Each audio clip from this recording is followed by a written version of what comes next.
Las cosas que hay que hacer en inversión van en contra de ti mismo.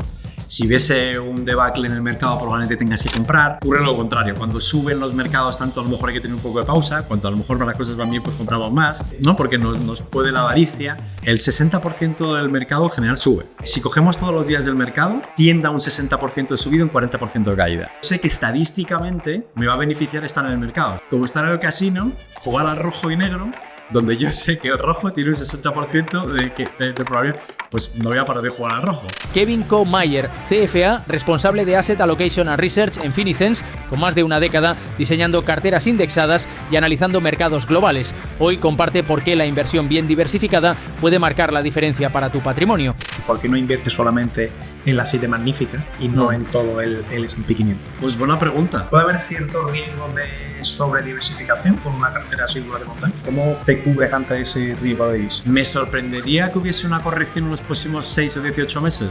Por supuesto que no. ¿Creo que vamos a obtener rentabilidades bastante razonables en los próximos 5 o 10 años? Sí. A mí me gustaría que te mojaras un poco y que nos dijeras esos mercados en los que consideras que hay potencial de subida o que tú piensas que podríamos estar. A mí hay mercados que sí que me parece que pueden tener un boom en los próximos 10 o 20 años. Sí que veo muy interesante lo que son. Creo que nos podría sorprender también mercados desarrollados como incluso.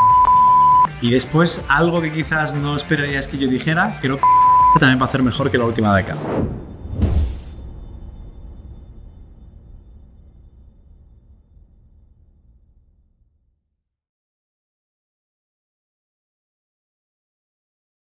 ¿Se puede alcanzar la libertad financiera invirtiendo en bolsa o es solo el sueño de unos pocos? Pues claro, la libertad financiera yo creo que significa muchas cosas para mucha gente. Eso es lo primero, ¿no?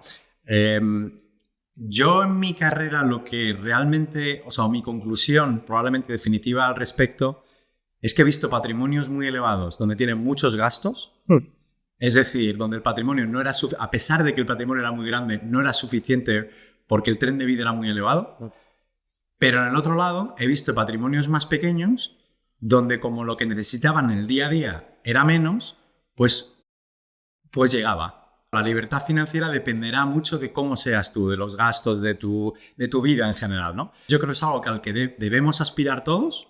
Debemos aspirar, no sé si completamente a vivir de nuestro patrimonio, porque yo creo que eso es un poco complicado, pero sí que a tener menos, digamos, vaivenes desde el punto de vista emocional causados por el dinero, ¿no? Para mí, si uno tiene un patrimonio, pues puede de alguna manera, pues oye, pues hacer su vida normal sin tener esa necesidad de, oye, me falta dinero.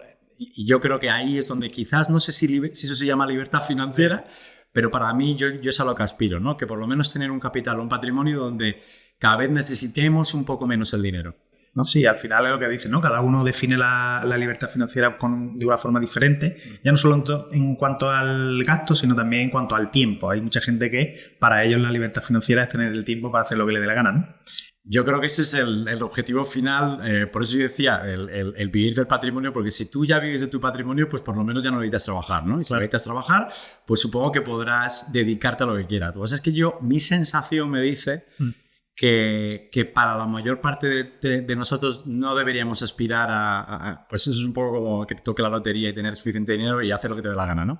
Sino quizás a lo mejor que el dinero ya signifique o que trabajemos para otro tipo de cosas, ¿no? Que ya tengamos proyectos o que podamos, que no dependamos tanto, que las decisiones no estén completamente supeditadas a pues, mis gastos de final de mes, ¿no? Entonces yo creo que es eso, es un poco un punto neutral, ¿no? Y sobre todo pues yo creo que todos aquellos que han vivido en una generación o que han nacido en una generación de los años 70 hacia adelante, yo creo que tenemos grandes dudas acerca de lo que vamos a recibir desde el punto de vista de la pensión, ¿no? Por lo tanto, yo creo que nos va a venir muy bien tener dinero, ¿no? No sé si completamente independencia financiera, pero nos va a venir bien. ¿Qué piensas del sistema actual de pensiones, ahora que lo has sacado a colación? Pues creo que es insostenible, tal y como yo me acuerdo que incluso en la universidad, uno de los trabajos que hice pues hace más de 25 años, uno de los trabajos que hice en una asignatura que creo recordar que se llama Mercado Laboral, era precisamente eso, analizar el marco de pensiones a nivel global, pero sobre todo en España, y ya se veía que era un sistema que ya desde su nacimiento estaba muy bien porque funcionaba en base a una promesa y funcionaba muy bien pues porque cuando se ideó, pues muy poca gente llegaba a poder cobrar, y en el caso de que hubieras llegado, pues no, desde luego no como ahora, donde cobras durante 20-25 años de media, ¿no? Claro. Y yo creo que, claro, lo que nosotros pagamos por impuestos es poco, pero tampoco el Estado lo invierte, sino que sencillamente lo que hace es pagar al que se retira ahora, ¿no? Coge nuestros impuestos y se paga al que está jubilado ahora, ¿no? Por lo tanto, realmente no hay una inversión como tal, ¿no? Entonces, no, yo creo que es un plan pensado para otro tipo de sistema y no donde la población de la pirámide, como todas conocemos, que es inversa, pues es todo lo contrario, donde pocos trabajadores tienen que cubrir a muchos pensionistas, ¿no? Yo creo que eso no funciona, ¿no? Desgraciadamente, los de la generación, digamos, los han nacido en los años 50-60, pues evidentemente lo van a recibir entero. Yo creo que sí, yo creo que es muy difícil ahora mismo quitarle ese derecho a ellos, pero yo creo que los de mi generación, años 70 hacia adelante, yo creo que es bastante probable que recibamos menos, o por lo menos, no sé si en términos monetarios o por lo menos en términos de duración, ¿no? Pero es bastante probable que vaya por ahí, ¿no? Los países nórdicos ya lo han hecho, se está hablando de jubilación en los 70 y además con cuantías menores o por lo menos ligadas al mercado, no a lo que tú has pagado, ¿no? Claro, entonces una de las alternativas, como veíamos antes, pues puede ser esa inversión en bolsa, ¿no? Pero ¿cuáles son esos errores que comete la gente que pierde dinero invirtiendo en bolsa? Pues son muchos, pero desde mi punto de vista probablemente el peor sea el pensar que están en control. Es decir, en mis ya más de 2 décadas oyendo inversores y hablando con inversores, lo que percibo siempre es como, en lugar de... Claro, eso es fácil decirlo porque la experiencia te da quizás ese conocimiento, ¿no? Pero lo que sí sigo notando es mucha gente, o mucho inversor, o mucho partícipe que al final veo que cree que está en control de la situación y que se han equivocado ellos porque han querido comprar una acción y venderla al cabo de un mes, o han entrado en un mercado y han vuelto otro. Es decir, el hecho de pensar que pueden predecir qué es lo que va a ocurrir. Y eso casi hubiera sido mejor que te hubiera salido mal desde el día 1. Por lo tanto, ya hubieras aceptado que eso no es así. Pero lo que sí veo es la gente que a lo mejor al principio ha tenido suerte de acertar, cree que la rentabilidad se hace de esa manera, ¿no? Eso lo que te hace es estar mucho menos tiempo invertido, porque dudas, por ejemplo, ahora mismo puedes ver el 2025 y puedes ver, oye, el mercado está elevado, no debería entrar, mejor espero que haya una corrección. Es decir, hay multitud de razones por las que te va a decir que no entres, ¿no? Pero claro, al final, cuando tú miras periodos temporales grandes, 10, 20, 30 años, te das cuenta que ese tipo de inversor ha estado muy poco invertido. Cuando en general se habla en mercados acerca de las rentabilidades en el muy, muy largo plazo, y se habla del 4, 5, 6, 7, 8%, lo que la gente no se da cuenta es que esos números son anualizados y que cuando los multiplicas por muchos años, la bola es muy grande. Claro. Entonces, en un año, un 4 o 5%, yo creo que nadie de nosotros diría que eso nos va a cambiar la vida. Ahora, tú coges ese 4 o 5% y multiplícalo por 20 años, por sí mismo. Pues ya llegas al 200-300%. Entonces, ahí es cuando realmente la inversión a largo plazo cobra sentido. Y entonces nos deberíamos ocupar mucho más de tener un plan a largo plazo, sin variación. No quiere decir que no cambiemos si es que consideramos que hay algo que mejorar. Pero de luego no oye, el 25 sí, el 24 no, el 26 pues no lo sé, el 27... Es decir, eso es lo que creo que daña mucho al inversor. Teniendo ahora como tenemos la bolsa en máximos, creo que es buen momento para que esta persona que decide comenzar a invertir, como bien decía, vamos a ver si podemos darle algún consejo para ver qué hacer o qué no hacer, ¿no? Bajo tu prisma. Yo es que creo que es un error pensar máximos, mínimos en general, porque la realidad es que si no batiéramos todo el rato máximos en índices bursátiles o en la bolsa en general, entonces ¿de dónde vendría la rentabilidad? Entonces lo que veríamos sería como una especie de pues, montaña, ¿no? Oye, sube, baja, ¿no? Sube, baja, ¿no? Entonces, pues, bueno, lo único que habría que hacer es considerar un nivel de entrada y vender en el punto máximo, ¿no? Lo que pasa es que los mercados no hacen eso. Los mercados son subidas. En el muy, muy largo plazo tú ves una subida. Lo que pasa es que cuando coges periodos más comprimidos, pues ves que no es una línea completamente ascendente, ¿no? Perfecta de 45 grados, ¿no? Lo que ves es subidas, bajadas, subidas, bajadas, subidas, bajadas, pero siempre con una tendencia hacia arriba, ¿no? Los máximos se baten, pues evidentemente si no se batiesen, pues no tendría mucho sentido estar en el largo plazo. Sí que es verdad que hay momentos, por ejemplo, en términos de renta variable, una métrica que miramos es pues, las valuaciones, o los PER, ¿no? Sí. Eso se habla mucho en el mercado, ¿no? Sí. Que es el precio en relación a los beneficios que una empresa hace, ¿no? Entonces es evidente que sí que hay bastantes estudios académicos que dicen que pues si tú entras en mercados con valuaciones más bajas, pues tiendes a hacer más dinero que con valuaciones elevadas, ¿no? Es decir, en Estados Unidos ahora estamos, pues no he mirado la última evaluación, pero en torno a 22, un poco más por encima de 22, ¿no? Pues evidentemente, cuando entras y cuando a lo mejor la media histórica está entre el 16 y el 20, ¿no? Cuando tú entras por encima de esos niveles, pues sabes que a lo mejor el mercado puede estar sobrevaluado. Y las rentabilidades en general, como digo, en esos estudios, pues dicen que cuanto mayor pagues por algo, pues la rentabilidad es menor. Es bastante básico, ¿no? Es decir, oye, pues si compro por una casa 1 millón, pues probablemente haga menos que si compro por ella 100.000, en términos generales, ¿sí? Pero ¿qué pasa? Que ahí es donde entra la diversificación. Por ejemplo, tú puedes tener un mercado que sea más elevado, como por ejemplo puede ser Estados Unidos, pero emergentes. En los última década, pues no se ha unido o no ha hecho tan bien como por ejemplo otros mercados. Oye, pues por eso se tiene una cartera diversificada donde puedes mezclar distintos mercados que no necesariamente estén igual de sobrevaluados en el caso de que lo estén, ¿no? Sí. O sea, la diversificación es un factor. Pero también, y cuando digo emergentes, también puedo decir de Pacífico, de propiedad, etcétera, etcétera, ¿no? E incluso Europa, que está haciendo mejor que Estados Unidos este año. Pero la diversificación es una forma. Pero la segunda, que yo creo que es muy interesante, es realmente tú no eres capaz de identificar cuando un mercado está sobrevaluado. Si fuéramos capaces de hacerlo, verías que el mercado actuaría de otra manera. ¿Por qué? Porque en los mercados, cuando están en la última fase de ciclos, tienden a tener muy buenas rentabilidades durante mucho tiempo, ¿vale? Eso ha ocurrido en muchos mercados, antes de que hubiese una corrección grande. Incluso desde el punto de vista matemático, puedes demostrar que el hecho de haber predecido cuándo algo va a ocurrir y haber sido cauto y no estar en mercados daña más que el hecho de haber seguido en mercados.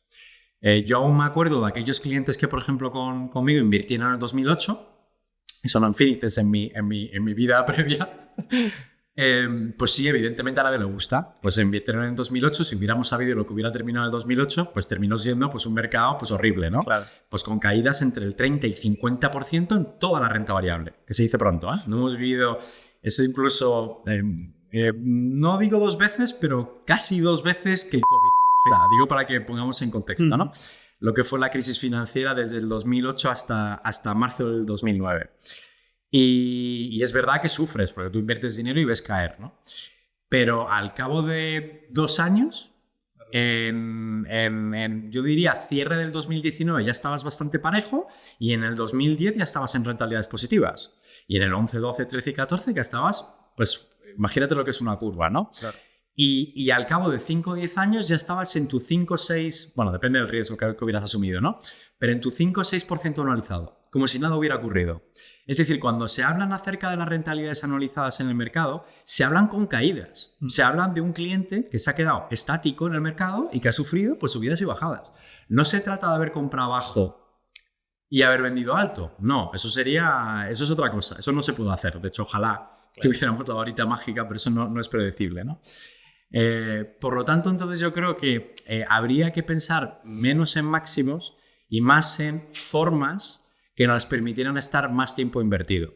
Y hablo de la diversificación, 1. He hablado 2 de que máximos no tiene por qué... Bueno, primero que no sabemos cuál es el máximo, pero que queremos estar en las últimas fases del ciclo para aprovecharnos. Pero yo me atrevería a decir que la 3... que yo creo que va muy al hilo de lo que tú preguntabas, es, oye, pues no inviertas todo tu capital, aporta regularmente. Y eso se lo digo mucho a inversores y incentivamos mucho la participación regular. Porque si tú sabes que tienes que estar invertido, pero tienes, sabes que una caída te va a suponer emocionalmente, pues, bueno, te vas a decir a ti mismo que me he equivocado, te vas a fustigar. Bueno, pues aporta regularmente, aporta con una cantidad pequeña y entonces pues vas construyendo un capital. Claro. Si tú vas poniendo una aportación mensual y el mercado cae, no pasa nada, porque vas comprando a menores precios. Elige una cantidad pequeña que te permita no sufrir y sobre todo que tengas más capital para poder poner más en el caso de caídas. Entonces, yo creo que la aportación regular creo que es una cuestión más de conocerte a ti mismo, o sea, tú elige lo que tengas que elegir para que estar más tiempo invertido, ¿no? Yo creo que ese es el plan, ¿no? Y yo creo que la aportación regular ayuda. Sí, y yo creo que además es algo contraintuitivo a lo que refieres, ¿no? Es decir, haces esa aportación regular y conforme haya caídas, si es la primera vez que inviertes va a ser complicado que aporte más para comprar más barato, como bien dices, pero como tú decías, ¿no? Después en el largo plazo vas a ver que estás promediando a la baja y que la rentabilidad pues te va a mejorar. Pero es verdad que para el que empieza es bastante contraintuitivo. Es decir, tu mente va a decir, hostia, estoy perdiendo dinero. Lo que he invertido estoy perdiendo dinero, no voy a comprar más, que esto se va al cero. En la inversión, muchas de las cosas que hay que hacer, no es como en la vida, ¿no? A veces en la vida hacemos cosas porque, oye, pues comes sano, te sientes bien. En general, las cosas que hay que hacer en inversión van en contra de ti mismo. Si hubiese un debacle en el mercado, probablemente tengas que comprar. Es decir, ¿y qué pasa? Que ocurre lo contrario. Cuando suben los mercados, tanto a lo mejor hay que tener un poco de pausa. Cuando a lo mejor las cosas van bien, pues compramos más. Claro. Es decir, ¿no? Porque nos puede la avaricia. Entonces, en general, lo que hay que hacer es bastante, como dices, es bastante contraintuitivo. Yo sigo pensando que la inversión en general, y eso lo demuestran los números, deberíamos invertir de golpe. Y eso ya sé que está mal decirlo. Lo que pasa es que creo que la aportación regular nos ayuda desde el punto de vista emocional. O sea, yo si tuviese mucho dinero, yo no tendría ningún problema en invertirlo de golpe. Ninguno. Porque sé que el mercado en general me da más rentabilidad que no. Y como no sé si es buen momento o mal momento, pues por ejemplo, imagínate que tengo el 2025 tengo un 20%. Si yo lo hubiera invertido de manera regular, no obtengo ese 20%, porque no he tenido todo mi capital en enero del 2025, ¿vale? Entonces, si yo lo pongo de manera mensual, parto mi capital en 12 trozos, si es mensual, ¿no? Pues imagínate que en media a lo mejor obtengo un 10 en el 25. Pero porque ya está en mercados y donde tolero caídas y donde incluso aunque caiga, yo acepto que yo tengo muy buenas rentabilidades y acepto que el mercado se comporta de manera porque yo lo que estoy haciendo es intercambiando volatilidad por el hecho de que mi cartera puede valer 1.000, 2.000, lo que sea menos, porque yo sé que en el largo plazo tengo una alta probabilidad de ganancia. Yo intercambio variación por rentabilidad en el largo plazo. Entonces, como sé eso, soy menos sensible a la parte emocional de cómo si miro mi cartera, pero yo entiendo que, sobre todo para el inversor que acaba de comenzar, oye, ver que su patrimonio, una tercera parte se va, es duro. No estoy diciendo que no lo sea, es duro. Claro. Entonces yo creo que el aportador regular le ayuda mucho porque sabes que estás comprando a menores precios. Entonces estás comprando, es que esta frase no es mía, lo he escuchado en rebajas, entre comillas, ¿no? Porque cuando va a la baja todo, o sea, cuando cae todo. Entonces yo creo que es conocerte a ti mismo. Entonces tú tienes que hacer el plan que contigo funcione, vuelvo a repetir, para que estés más tiempo invertido en mercados. Quiero quedarme con esta aportación de golpe que comentas, porque, como decías, ¿no? Si estás en subida y tienes el 20% de rentabilidad, tienes el 20% de rentabilidad, pero claro, ante una gran caída, el haber hecho esas aportaciones te amortigua la caída, ¿no? Sí, o sea, ahí la dificultad que tienes es cuando es la caída. Como te decía en mi ejemplo, aquel inversor que yo me reuní en el 2008 en otra vida, donde justo nada más empezar, te cae la cartera un 30 es duro, porque tú acabas de empezar, tienes la ilusión, y evidentemente dices, ¿por qué habré empezado ahora? ¿Por qué? Bueno, ya sabemos, es así, ¿no? Ahí has empezado en cero y de repente has caído en menos 30. Entonces el resultado es un tercio de tu patrimonio fuera. Claro, te hubiera ayudado más si hubieras tenido un poco de rentabilidad inicial. Si hubieras tenido un poco de rentabilidad inicial y cae un tercio, pues oye, pues por lo menos el que tiene un más 30 y baja, pues oye, a lo mejor no estás en cero, pero no estás en un menos 30, ¿no? Entonces yo creo que ahí tienes que empezar en algún momento dado. No, yo creo que no hay una regla de oro. Claro. Depende mucho. Yo creo que sí que es mejor en general sobre todo si no tienes mucha experiencia. Yo sí que creo que la aportación regular ayuda. Yo creo que en general ayuda. Ayuda porque mitiga todas estas cuestiones. Entonces, da igual que tengas todo de golpe o no. Yo creo que lo he dicho desde el punto de vista muy estadístico, muy estadístico, muy formal, porque yo sé que esto es una métrica muy interesante. El 60% del mercado en general sube. Es decir, si cogiéramos todos los días, no sé si mensual, yo creo recordar que era diario. Si cogemos todos los días del mercado, tiende a un 60% de subida y un 40% de caída. Entonces yo sé que el 60% sube, 40% cae. Yo sé que estadísticamente me va a beneficiar estar en el mercado. Es como estar en el casino, jugar al rojo y negro, donde yo sé que el rojo tiene un 60% de probabilidad. Pues no voy a parar de jugar al rojo. Claro, una cuestión lógica, ¿no? Porque tengo un 60%. Entonces, pero claro, una cosa es eso. Está muy bien, la estadística está muy bien, ¿no? Pero no es infalible, tenemos emociones, somos seres humanos y ahí es donde tenemos que poner un plan donde nos ayude a gestionarlo, ¿no? Entonces yo creo que ya con esto la portador regular ayuda. Esta estadística me gusta, que es la del 60%, no la había escuchado antes, pero que el 60% hay un 60% de probabilidad que suba. Con esta estadística tan demoledora, ¿por qué todavía la gente prefiere mantener su dinero en el banco a tenerlo invertido? Yo creo que es totalmente desconocimiento. Yo me he educado, bueno, mi primera parte en la carrera profesional fue en Londres, en el mundo anglosajón, sí. Y ahí sí que he visto una muchísimo mayor cultura financiera de lo que he visto en un país como en España.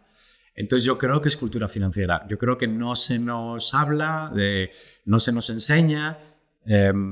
Ha sido como algo, bueno, esto es complejo y yo creo que desgraciadamente muchos de nuestros familiares pues bueno, lo hemos hecho en el banco pues porque no hemos tenido más remedio, o sea, lo de planes de pensiones o cosas esas pues siempre es porque nos obligan por la hipoteca o lo que sea, sí. Y yo creo que es puramente cultura financiera. Yo creo que seríamos, viendo a tu primera pregunta sí. Que preguntabas acerca de la independencia financiera, a mí no se me ocurre ninguna otra forma en la que podemos multiplicar nuestros ahorros sin tener que hacer nada. O sea, oye, cuesta mucho dinero hacer dinero, ¿no? Cuesta mucho, sí. Tenemos que trabajar, tenemos que esforzarnos. Sí, podemos tener suerte, pero en general para la mayor parte de nosotros pues nos cuesta mucho tener unos ahorros. Y sobre todo la inflación, ¿no? Que estamos viviendo en los últimos años, ¿no?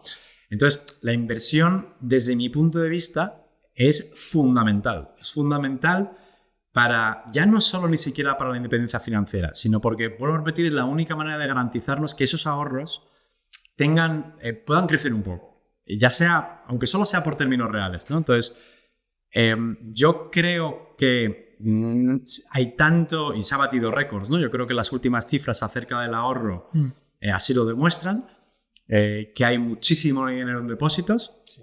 En ahorro, y es precisamente porque el desconocimiento. Es porque, y yo también lo entiendo, yo creo que es difícil invertir porque hay muchos elementos que uno desconoce, yes. Y entonces pues se le hace difícil tomar la decisión, ¿no? Y puramente educación financiera, falta educación financiera. Ojalá, yo creo que programas como el tuyo, y te doy mi enhorabuena desde aquí, vamos, con un rotundo aplauso, porque creo que es gracias a estos pequeños granitos de arena que ponemos entre todos, pues que podemos cambiar el sector y que otras generaciones a lo mejor lo tengan más fácil que generaciones anteriores, donde a lo mejor quizás se ha ahorrado. No es verdad que no se haya ahorrado, porque se ahorra a través del inmobiliario. O sea, oye, nos quejamos mucho del sector inmobiliario, pero algo de lo que sí que ha tenido es que realmente todo el mundo que tenía un poco de dinero, yo creo que se ha comprado una casa, sí. Antiguamente. Y eso, aunque creo que es un poco eficiente y creo que hay muchas formas de hacerlo mejor, sí que nos ha servido para canalizar ahorros, ¿no? Entonces, oye, pues yo creo que todo el mundo conocemos a alguien que compró una casa y ha hecho bien, ¿no? Sí. Pero una falta de educación financiera. Desde el punto de vista de la educación financiera y viendo tu experiencia en el mundo anglosajón, quiero que me digas qué hacen ellos bien que nosotros no lo hacemos bien, o qué podríamos copiar de ellos para que se transfiriera a España, que es aquí donde estamos, esa educación financiera. Pues muy buena pregunta. Yo creo que hay mucho mayor incentivo al ahorro. Tiene un sistema que fomenta el ahorro. Hay mucha mayor educación. No sé si hay mucha mayor educación financiera porque no lo tengo tan claro, pero ahí es verdad que, por ejemplo, de mis amigos ingleses que invierten, el 80-90% invierte, de mis amigos españoles que invierten, pues 1 de 4. Un 25%, me atrevería a decir. Entonces yo creo que también ahí hay más cultura quizás de la inversión.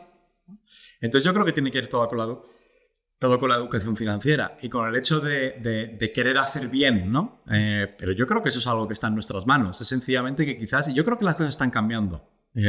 Yo sí que noto que en España, por ejemplo, hay muchos más programas, hay muchas más formas de educarse de lo que había hace 20 años. Yeah. Muchísimo más. Entonces yo creo que, fíjate, a pesar de que digo que la educación financiera creo que es el pilar esencial, que creo que ellos hacen y que nosotros no, creo que desde el punto de vista privado, desde gente como tú, creo que se está haciendo. Lo que creo que falta es quizás el Estado. Creo que el Estado quizás falta de incentivar más el ahorro. Por ejemplo, en el caso de pensiones, es obvio, ¿no? Pues se podía antes contribuir 8.000 y pico y ahora pues lo han bajado a 1.500. O que hubiera otras formas, a lo mejor, para aquellos que no les gusta planes de pensiones, que yo creo que tiene muchos detractores por el hecho de que no lo puedes tocar, pues a lo mejor pudiera haber formas de incentivar el ahorro para comprar viviendas, por ejemplo. Sí. Ya no solo construir más viviendas, que creo que hay que hacerlo, ¿no? Pero que hubiera formas de incentivar el ahorro que estuviera fuera de... Eso existe en Inglaterra. Que esté fuera del plan de pensiones para incentivarlo donde tienes ganancias sin impacto fiscal, ¿no? Sí. Tenemos fondos de inversión, pero una vez que los vendes tienes que pagar impuestos, ¿no? Pues que hubiese eso, que hubiera más formas, que el Estado incentivara más formas de incentivar el ahorro para que no hubiese excusas desde el punto de vista de todos nosotros, ¿no? Entonces, creo que desde la educación financiera ya se está haciendo mucho y ahora hay que seguirlo, y quizás desde el punto de vista del Estado incentivar más el ahorro fiscal. Y quizás la última pata, que no lo he dicho, es la educación a lo mejor en las escuelas. Oye, pues conceptos como inflación, como ahorro, inversión, pues que se hablara, que se discutiera, que a lo mejor la gente supiera lo que es una acción, un bono, cuando se tiene 14, 15 años, ¿no? Oye, estaría muy bien, ¿no? Sí, yo pienso como tú. De hecho, uno de los motivos del canal es el tema de la educación financiera y sobre todo la educación financiera en gente joven también. ¿Por qué? Porque lo que tú dices, en la escuela no te enseña nada, dicho acciones y bonos, y si hay alguien que nos esté escuchando que tenga 13, 14, 12 o 15, 18 años, no tiene ni idea de lo que es seguro, pero es normal, no se lo han enseñado. Entonces, yo pienso que en jóvenes, en niños, debería de incentivarse mucho más en las escuelas el tema de la educación financiera, que fue una asignatura más, cómo gestionar tu dinero, lo que tú dices, ¿no? ¿Qué es la inflación? ¿Cómo funcionan los bancos? La realidad pura y dura. Pero claro, no sé yo hasta qué punto no interesa al Estado o a quién no beneficia esto. Pues yo es que creo que ese es quizás el prisma que debemos cambiar como sociedad, ¿no? Donde todos deberíamos aspirar a tener más y a vivir mejor. O sea, por supuesto que tengamos todas las oportunidades, y eso es así, independientemente de dónde vengamos, pero yo lo que sí que creo es que no nos va a hacer daño, claro, el hecho de, oye, pues estos pequeños ahorros que tengamos, que seamos capaces de multiplicarlos por 2, por 3, por 4, ¿no? Eso es un poco porque está Finices también aquí como misión y objetivo, ¿no? El hecho de no todo el mundo tiene que ser experto en algo. De la misma manera que no todo el mundo... Yo no entiendo cómo funciona mi teléfono. Vale, no lo entiendo. Sé cómo se usa. Claro, sé cómo se usa, las cosas, bueno, limitadamente, ¿no? Pero de la misma manera yo creo que la inversión debería ser conocer los conceptos básicos suficientes para saber qué es lo que tengo que hacer con la inversión, ¿no? Entonces es parte del qué es lo que hacemos nosotros, ¿no? De poner, oye, facilidad, por supuesto tener una inversión que sea, no sé si la palabra es segura, pero lo que garantice la mayor rentabilidad posible, pues muy diversificado, con bajos costes, de manera muy sencilla, a través de una aplicación. Eso es un poco el espíritu que tenemos, ¿no? Porque creemos que no todo el mundo tiene no todo el mundo quiere hacer un curso en finanzas, claro, pero todo el mundo debería invertir. Entonces yo creo que quizás también hay que separar eso, porque parece que todo el mundo que sabe de finanzas porque quiere hacérselo el mismo y no es necesariamente así. Tú puedes interesarte mucho por ello, pero poder denegarlo a alguien, ¿no? O sea, yo creo...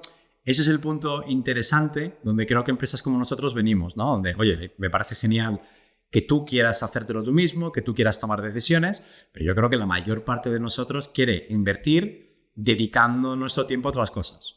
Con el Excel puedes vivir muchos años, pero llegará un momento en tu vida que dirás, ya he tenido suficiente del Excel, muchas gracias, me fío, confío, o esto tiene sentido. Entonces yo creo que en empresas como nosotros, ahí es donde venimos, ¿no? Donde damos muchísimo valor al inversor, cobramos muy poco, francamente, y donde además tenemos productos tanto para el mayor como para el pequeño. Incluso en mi caso, que tengo hijos, pues también tienen... Me es complicado hablar de dinero, porque claro, no siempre puede llegar a ser positivo hablar de dinero, hay que saber cuándo y cómo hacerlo. Pero yo, por ejemplo, sí que hablo a mi hijo acerca de la cultura del ahorro, ¿no? Donde, oye, pues si le dan los abuelos un dinero, por lo que sea, pues oye, pues ¿se lo gasta todo o no? Pues a lo mejor no se lo gasta todo, me lo da, ponemos un poco en su plan, y es un poco lo que pues con las edades cortas, pues tampoco quieres hablar de ciertas cosas, porque creo que es una cuestión también de madurez, ¿no? Claro. No creo que sea apropiado hablar... Creo que cuando eres pequeño tienes que hacer otras cosas, ¿no? Allá cada cual como lo ve en términos de educación, ¿no? Pero sí que me gusta, pues el que tenga concepto de, oye, si no me lo gasto, pues esto lo pongo, pues a lo mejor se multiplique, tengo más para el futuro, y a lo mejor es una tontería gastarlo, ¿no? Pasando al mercado actual, ¿Cómo ves el mercado actual? ¿Estamos a las puertas de un momento recesivo, como siempre está en la onda, ¿no? De que estamos a punto de ver una crisis, con la situación geopolítica creo que tampoco está ayudando mucho? ¿Cómo ves el mercado actual? ¿Qué visión tienes? Pues el mercado actual lo veo bastante parecido que lo he visto en los últimos años. O sea, veo que siempre hay muchos riesgos, hay riesgos importantes en el mercado, pero riesgos que no se están materializando, ¿no? Y eso es un poco ha sido la dinámica que hemos llegado a tener en los últimos 3 o 4 años. Es verdad que ya tuvimos una corrección bastante fuerte en el año 2022, no tanto en renta variable al final se quedó en poca cosa, pero sí que en bonos tuvimos una corrección bastante fuerte, o sea, tuvimos entre un 10 y 20% de bonos, eso desde mi análisis de los últimos 100 años era el peor evento de caída de bonos en 100 años. Oye, se dice pronto, ¿eh? 100 años son muchos años, ¿no? Pero en renta variable para nada. En renta variable fue un año con un menos 10, un menos 15, o sea, bastante, bueno, puede significar mucho para muchos inversores, pero no fue tan grande, ¿no? Pero ¿qué pasa? Que ya es verdad que tenemos 23, 24, 25. 23 fueron un año muy buena rentabilidad, 24 muy buena rentabilidad, y 25... Está siendo un año, depende de qué mercados, pero está siendo un año bastante bueno para el mercado de riesgo, ¿no? ¿Me sorprendería que hubiese una corrección en los próximos 6 o 18 meses? Por supuesto que no, ¿no?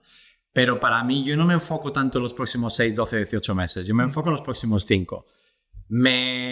¿Creo que vamos a obtener rentabilidades bastante razonables en los próximos 5 o 10 años? Sí. Creo que sí es verdad que los mercados, pues oye, pues cuando suben un poco, pues tienden a bajar un poco y para después volver a subir otra vez. Sí es verdad, hay riesgos obvios. El principal, pues ha sido un poco el Trump, que desde abril, pues digamos que está cambiando las cosas en el mercado.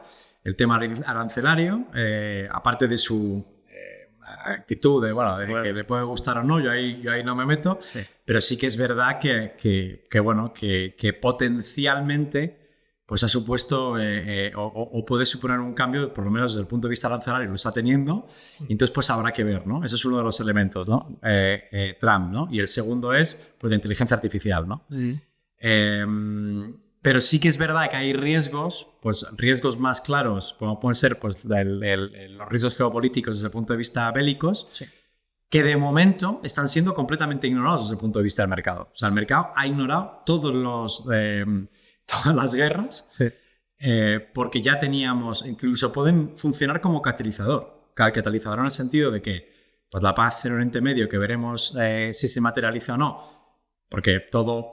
En el corto plazo, pero ya veremos, no es la primera vez que hay una paz de esta forma en los últimos varias décadas, ¿no? Por lo tanto, tenemos que ver a ver si se materializa en algo positivo o algo duradero, pero podría actuar de catalizador, ¿no? La realidad es que siempre existen riesgos. La dificultad es ver si esos riesgos se van a cristalizar, van a emerger, ¿no? Es verdad que desde el punto de vista de evaluaciones o desde lo caro que está el mercado, no todos los mercados son iguales. El mercado de Estados Unidos es evidente que está haciendo una gran apuesta sobre la inteligencia artificial. Hay muchísimo gasto por las empresas tecnológicas. Las grandes evaluaciones se explican por las empresas tecnológicas, no por las demás empresas. Por lo tanto, ahí hay una apuesta de que la inteligencia artificial pues, va a aumentar la productividad y que va a aumentar los ingresos de las empresas, por ejemplo, de SP500, ¿no? Mientras que quizás en otros mercados pues está subiendo por otros motivos. En el caso europeo pues está subiendo por el gasto en defensa, por el gasto de, oye, pues que incluso Alemania, que son la rectitud en cuanto al gasto, pues oye, pues ha tenido que pasar que no ha sido fácil, ¿no? Un acuerdo pues en su congreso para poder gastar más en defensa, ¿no? Lo que ha aumentado pues las expectativas de crecimiento económico, porque un mayor aumento de defensa significa un mayor crecimiento económico, lo que significa un mayor... en teoría, pues ingresos de las empresas que conforman el continente europeo, ¿no? Pero después tenemos emergentes. Hay muchos bloques donde no han tenido tan buenas rentabilidades en la última década. Emergente, las rentabilidades han sido muy bajas. Japón tampoco han sido demasiado elevadas. Pacífico, excluyendo Japón, pues lo que es Oceanía, ¿no? Australia o incluso las economías asiáticas desarrolladas, o Hong Kong, Singapur, tampoco han tenido tan buena última década, ¿no? Y SOCIMIS, lo que es inmobiliario comercial, ¿no? Ya digo, centro de datos, etcétera, pues tampoco ha tenido tan buena rentabilidad. O sea, hay muchas clases de activos que quizás no han hecho tan bien como otros, ¿no? Entonces yo creo que es me preguntabas acerca de mercados. Mi conclusión definitiva es, sí que es verdad que hay riesgos y lo mejor que uno puede hacer no es desinvertir. Lo mejor que uno puede hacer es protegerse y estar bien diversificado. Es cierto que quizás hay una generación entera en los últimos 3 o 4 o 5 años donde quizás desde post-COVID o incluso antes del COVID solo haya vivido una serie de tendencias. Sí. Entonces es complicado explicarles a alguien que no tenga un 50, 70, 80% en el SP500 que la diversificación es buena. Pero yo creo que en estos mercados, bueno, lo podemos ver este año, ¿no? Donde hay más diferencia, ¿no? Donde uno puede decir, oye, ¿cómo es posible que mi cartera no esté tan bien en comparación con otras, ¿no? Entonces yo creo que la diversificación es esencial para, precisamente, con independencia de qué riesgos hay en los mercados, ¿no? Va a ser, desde mi punto de vista, en la próxima década va a ser clave la diversificación. La diversificación va a aportar rentabilidad. Luego lo vamos a ver, ¿ven? Y vamos a ver esa diversificación como la harías y comparándola con una cartera que habéis visto que tenéis vosotros en Finicent. Pero has sacado el tema de la inteligencia artificial y no quiero pasarlo de soslayo. ¿Consideras que la inteligencia artificial está siendo un boom como lo fueron las .com en su momento? Está siendo un boom, desde luego.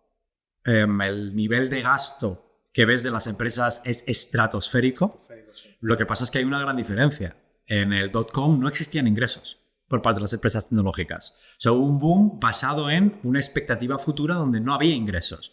Ahora, las empresas que están gastando son auténticos titanes, o sea, yo creo que son más saneadas y más grandes que países. Sí. Yo creo que si hubiese un país que se llamase Apple, sería mucho mejor que Estados Unidos, ¿no? Es decir, la realidad es que hay muchos ingresos que están obteniendo estas empresas, entonces pueden gastar. Ahora, la duda que nos queda a todos es saber cuándo va a venir el aumento de productividad, en qué tipo de sectores, qué tipo de empresas van a ser las beneficiarias, etcétera, etcétera. Pero aquí hay algo que es muy interesante, ¿no? Y es que, claro, la indexación, y eso es un poco más conceptual, ¿no? Pero filosófico, ¿no? Al final, uno de los atributos que nosotros... ¿Por qué abogamos en la indexación? No solo abogamos en la indexación porque sabemos que los gestores activos les es muy difícil batir a la gestión indexada. De hecho, los números son aplastantes. O sea, toda la renta variable, todos los fondos europeos que invierten en renta variable global europea, en los últimos 10 años, no me sé el número exacto, pero más o menos lo es porque me lo sé muy bien los números, ¿no? Pero es menos del 2%. Los fondos de los últimos 10 años europeos que invierten en renta variable europea que baten al índice. Eso quiere decir que de 1.000 fondos que había hace 10 años, que lanzaron, ¿no? Hace 10 años, pues poco más de 20 fondos batieron al índice. 980 no lo hacen. Y eso en los últimos 10 años, medido por Spival, Standard & Poor's, que hace análisis recurrentes. Pero es que esa fue la razón por la que lanzaron los fondos indexados en los años 70 en Estados Unidos.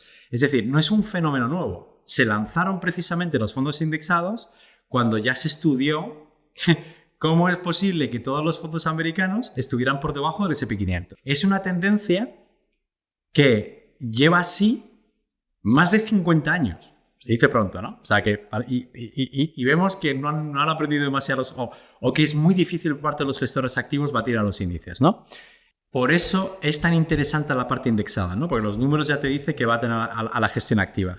Pero lo segundo, que creo que viene muy al hilo de lo que tú me preguntabas, yo no sé qué tendencias futuras van a venir por la parte de inteligencia artificial. Yo no sé si van a venir nuevos Amazon que van a coger la inteligencia artificial. Yo creo que sí. Yo creo que va a haber una creación de industrias nuevas que no nos podemos imaginar. Pero eso es lo que yo creo, ¿no? Como que en el .com pues surgió un Amazon, ¿no? Surgieron empresas que desconocíamos, ¿no? En Nvidia, etcétera, etcétera, por la proliferación de lo que es la industria. Pues creo que precisamente me resultaría bastante limitado pensar que solo las empresas que existen ahora mismo se van a beneficiar de la inteligencia artificial, que va a haber un boom hacia otro tipo de empresas, ¿no? Entonces, lo bueno que existe con la indexación, y por eso me he enrollado tanto, creo que con la indexación yo no tengo que hacer una apuesta de qué empresas van a dominar el mundo. Voy a tener esas empresas a través del S&P 500, porque el S&P 500 va a tener las mejores empresas de estadounidenses. Y el MSCI Europe, que es el MSCI Europa, sí, donde tiene también las 400 empresas, pues tampoco sé qué sectores va a haber. No sé si va a ser salud, porque hablamos de la población, o de los retos que tenemos a nivel de sociedad, ¿no? Pues a lo mejor va a ser precisamente el sector salud que haya un boom, no lo sé. O el sector financiero que cambie, no lo sé. Entonces, precisamente a través de la indexación podemos estar ligados a esos nuevos sectores, ¿no?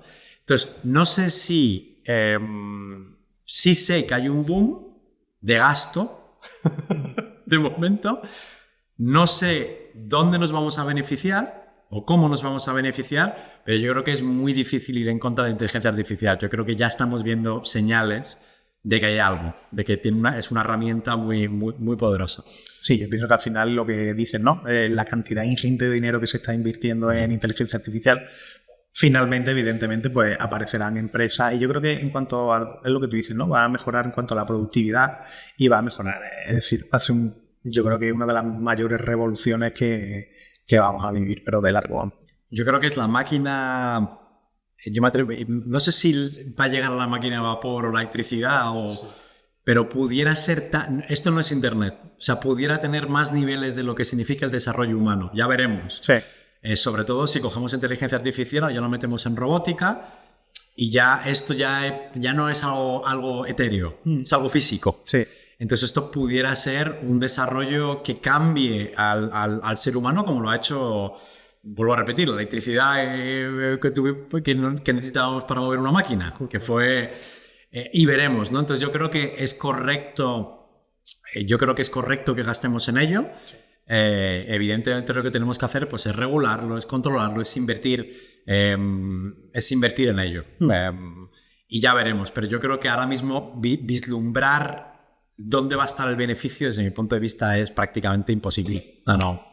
Desde el punto de vista de un inversor que más o menos tenga ciertos conocimientos y analizando el S&P 500 y viendo que al final las Big Seven son las que han tirado del carro, han dado la máxima rentabilidad, muchos se preguntan o se plantean, bueno, ¿y por qué no invierto directamente solamente en las 7 magníficas y no en todo el S&P 500? Pues buena pregunta.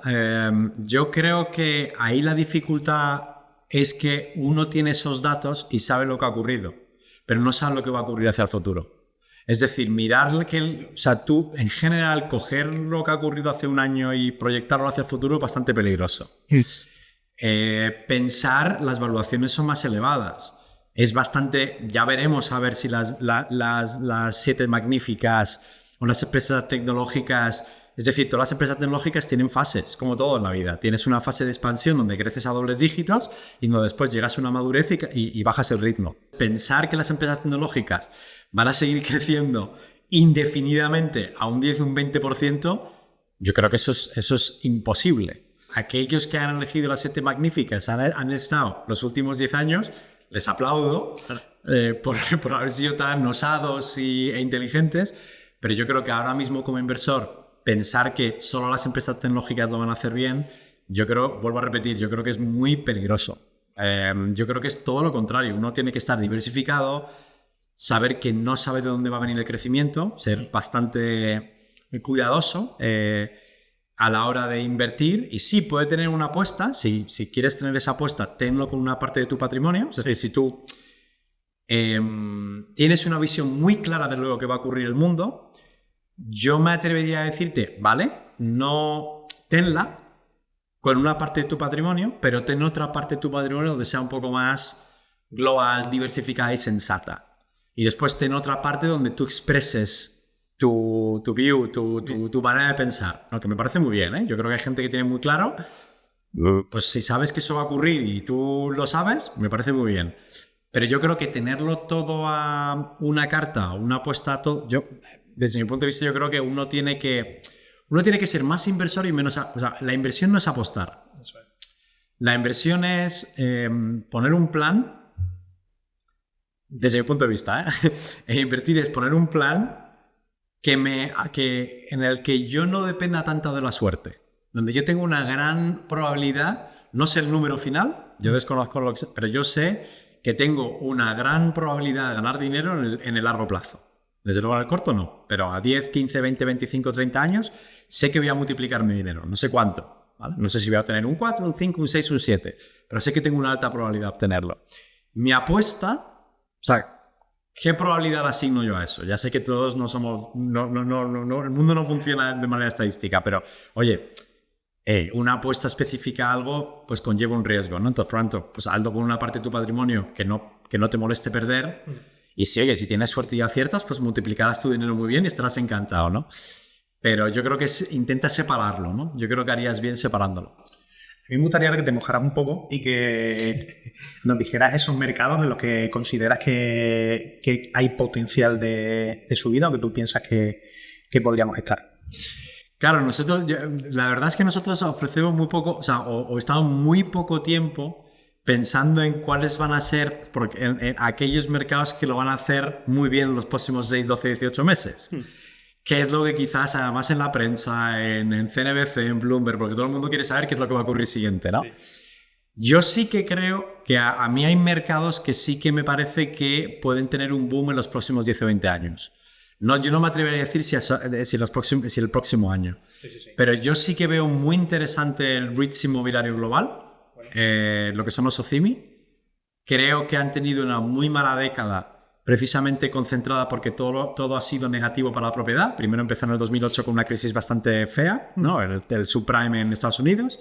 Después no ayudó el hecho de todo lo que tiene que ver con las oficinas, cuando nos quedamos en casa en el COVID, ¿no? Sí. Evidentemente las oficinas no lo hicieron bien, pero creo que es un activo donde tiene unos dividendos muy elevados, superiores al 4%, y donde creo que puedes obtener rentabilidades parecidas a la renta variable sin tener que esperar que se vendan muchos más iPhones o vender mucho más chips en el lado de Nvidia, ¿no? Sí. Entonces creo que ahí no necesitas que haya esas tendencias tan buenas. Emergentes, creo que ya veremos si cambian un poco la dinámica y se acercan más al mundo desarrollado, pero creo que emergentes ha sido una década perdida. Y con unos crecimientos económicos en 3 veces, que siguen estando a 3-4 veces por encima de lo que son el crecimiento del PIB en el mundo desarrollado en 1-2%, pues siguen teniendo un 6 un 7. Entonces me parece que si son capaces de acercarse a mercados financieros más abiertos, rule of law, como se dice en español, la ley, ¿no?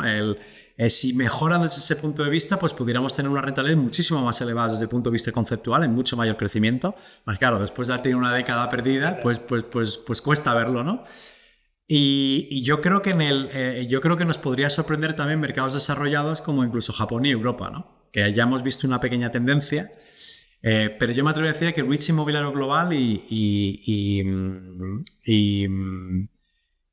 emergentes. Y después, algo que quizás no esperarías que yo dijera, creo que la renta fija también va a hacer mejor que la última década. ¿Sí? La renta fija creo que ha hecho bastante mal, pero eso es obvio, ¿no? Por las caídas que han experimentado en el 22. Creo que de aquí en adelante podríamos aspirar a rentabilidades más moderadas, no van a ser las rentabilidades de la renta variable, pero sí que creo que en los últimos 10 años han sido por debajo de lo normal y sí que creo que los próximos 10 años pueden estar por encima de lo que han venido los últimos 10 años, ¿no? Cuando a lo mejor la renta variable tienes más dificultad por lo bien que lo ha hecho el mercado, ¿no? Entonces, por eso digo que la diversificación es muy importante. Por entrar un poco de soslayo con el tema de la renta fija, para el que no lo conozca, claro, le chocará un poco el decir que la renta fija ha tenido pérdidas, ¿no? En el 2022. Entonces, si lo pudieras explicar a grandes rasgos el por qué existieron esas pérdidas, porque cuando se habla de renta fija, una persona que no tiene conocimiento es como, si llevo una renta fija del 3%, pues voy a tener como mi 3% garantizado, ¿no? Entonces, explica un poco cómo funcionaba. Sí, es un poco lioso. Porque tiene que ver con cuando se emite la deuda, cuando tú, por ejemplo, yo creo que es mejor verlo en un ejemplo, ¿no? Si yo, por ejemplo, compro un bono ahora mismo en mercado, ¿no? Y está el mismo tipo de interés que el mercado, pues llamémoslo un 2%. Pues si, entonces en ese momento que hay un 2%, pues mi bono está a par, digamos, los bonos se emiten en nominal y se emiten a par, entonces pues tú tienes 100, ¿no? No hay variaciones. ¿Qué pasa? Que cuando el tipo de interés del mercado varía, ahora tú emites al 2% porque el mercado está al 2%. Pero imagínate que estuviera el 0. Baja. A mí, ¿vale? El precio del bono, como ahora mismo hay bonos que se están emitiendo al 0, ¿no? Es un poco complicado, ¿no? No, pero está explicando bien.